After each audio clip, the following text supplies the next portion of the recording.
Hey everybody, Jim Powers with MaryvilleSaints.com and Saints Vision as we catch up with some of our outstanding student athletes, not only the ones getting it done on the field, but also getting it done in the classroom. That's our Saints of the Week. And this young man absolutely, hands down, deserved last week's honor. One hitter, had a no-no going into the seventh inning against William Joel. That's Andrew Peters. And Andrew, I was just telling Brian, your pitching performance on Saturday was probably your most dominant performance of the year with 10 strikeouts, only going 3 above the minimum. Talk about Saturday's outing and just how comfortable you felt out on the hill. My big thing is that, I was riding the struggle bus for a couple weeks and I was walking people left and right, and I realized, 5 and 6 walks a game isn't going to get the job done. At one point along the way, I kind of lost a lot of confidence, but I attribute this start to the confidence that both Coach Brian and Coach Travis Griffin had in me, giving me the chance to just go out there and just do my thing again. So, I took full advantage of their confidence, and I got the confidence back in myself and just kind of went out there and played my game. Earlier this year, battling a little bit of an injury, but ever since you've come back from that, especially in conference season, you've pitched that second game, that 7-inning game on Saturday, like anybody else. And you were struggling, but still you were getting back up from the guys on the field and also at the plate. How does that make you feel to know how well those guys have your back when you're struggling a little bit? It's awesome. It really is, because, I know we're going to score runs. I know scoring runs isn't a problem for us. We're going to hit the ball. We're going to hit the ball hard.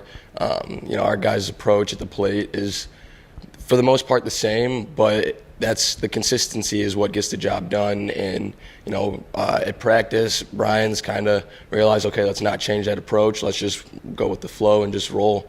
And it's helping them just kind of get comfortable and, attacking the baseball is what they do. And I know I'm going to get the run support, and so do all of our other starters. Talk about your role, and you're one of the leaders on this pitching staff. Even though you're considered a young guy on the staff, you're still one of the leaders. You're getting the ball. Every Saturday afternoon in the game number 2. The younger guys and the older guys really have shown you a lot of respect. Talk a little bit about that. Yeah, I feel like everyone on the team kind of gets that respect. In all honesty, there are some guys we give a little. We joke around with a little bit here and there, but that's just part of being a team, being a family.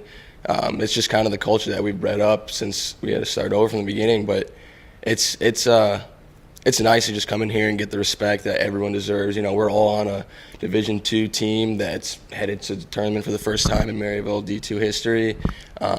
We set multiple records. We broke multiple records, and I think everyone on the team deserves that amount of respect, and I really see everyone on the team getting that respect that everyone deserves. I know a lot of the older guys that graduated, especially Brandon Sarkazian. He sent me a note the other day. He says, I knew my record was going to fall eventually, and he was so happy that you were able to break that strikeout record in the Division II era. But seeing some of the alum and some of the other guys really coming on and really supporting you guys has got to feel really, really good.